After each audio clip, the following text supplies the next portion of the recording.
I vaina, e vai nei, e vai ia te Aito Hine, a tau e ahi tino atu. Haere mai, a tomo mai I roto I te ai. Aito Hine, just teeming with life, just brimming off the screen.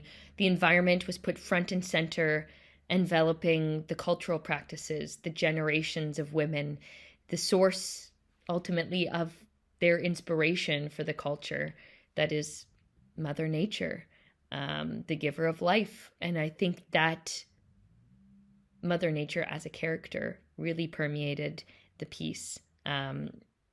And tied into the vibrancy of their culture, the music, the rituals, and that interconnectedness between them and the environment, that ecology and that ecosystem constantly bouncing and feeding off one another. It was gorgeous cinematography, and I thought that the soundscape tied into it brilliantly.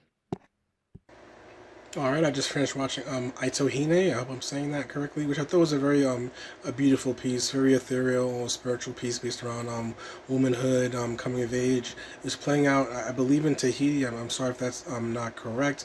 I believe it was Tahiti, and it had a really great sort of paradise-looking feel to it that was really matched well with the music in particular. Rhythmic drumming, the dancing sequences were very fascinating to watch, and I thought the piece had a great sort of style and mood that really carried out through the sort of more narrative portions of it, combined with the sort of dance, interpretive art performances of it. I thought it was a strong experience visually. It was very easy to get it enthralled in the world and immersed in the world. And I thought that a lot of the music really did elevate the piece and allowed the piece to work on multiple levels and sort of show strength in the female form and the female spirit in a variety of ways. So I enjoyed the piece and thought it was very well done and clearly constructed with a level of passion that ended up coming through. This film is called Aito Hine. This was a captivating short. It's a fabulous dance piece filmed mostly in Tahiti and also a poetic coming-of-age type story. I love the young girl's wide-eyed performance.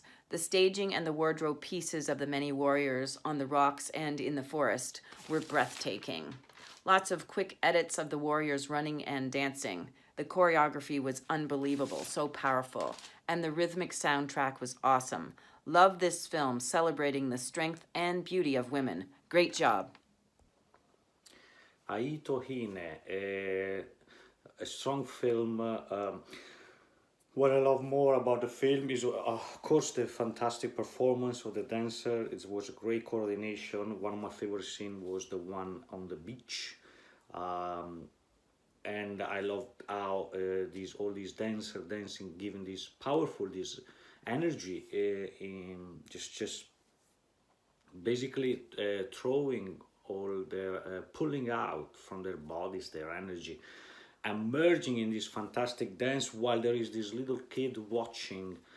She might be curious, she might try to understand how they dance, so one day she might become one of them.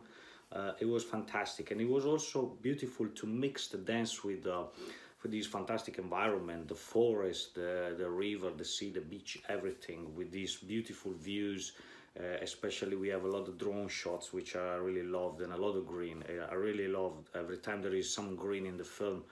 At least it reminds us that the nature and environment still exists. We are not destroying it all. So hopefully this movie is going to also open a few eyes and saying, look, we still have a beautiful world, and let's just try to take care of it, along with the power of all these fantastic women dancing with these great movements, great coordination. Fantastic show. Congratulations.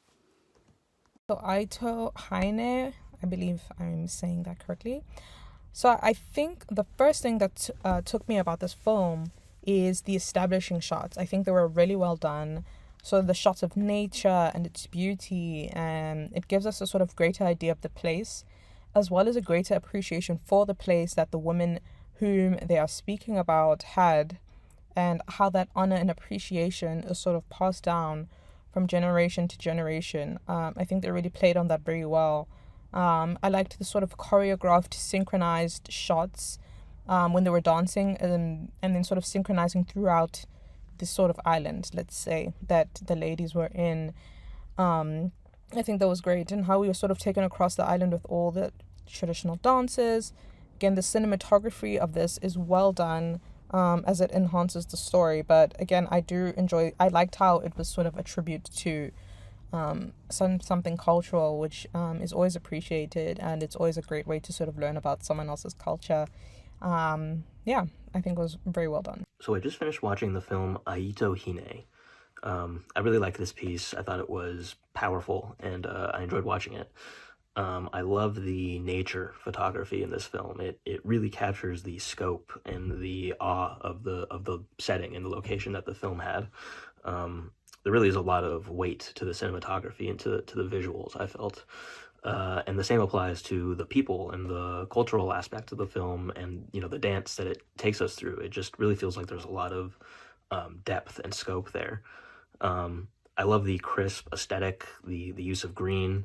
The film just had a beautiful aesthetic to it, I thought. Overall, I thought it was a really strong film. It's poetic and it's powerful, and I had a good time watching it. Aito Hine it's full of like really beautiful images of nature. I think really evoke time, a place, a sense of character that immediately kind of draws you in. And what's really interesting about it is it kind of blends realistic documentary techniques with this fantastical mythic aspect, which I think was really cool. What it does, I think, is it explores how it perfectly encapsulates worldviews in which mundane reality and myth exist side by side, the ordinary and the extraordinary. And I think it's perfectly encapsulated by these beautiful shots of natural vistas in which you have placed these mythic figures. They're just really striking, and I think really well perfectly convey those ideas. And I feel it does a fantastic job. And we're also exploring the wonder that this child feels at exploring this mythic aspect of her life, and the kind of sense of excitement and empowerment at trying to emulate and become a part of that myth. I think is really powerful and conveyed really well. So very impressive.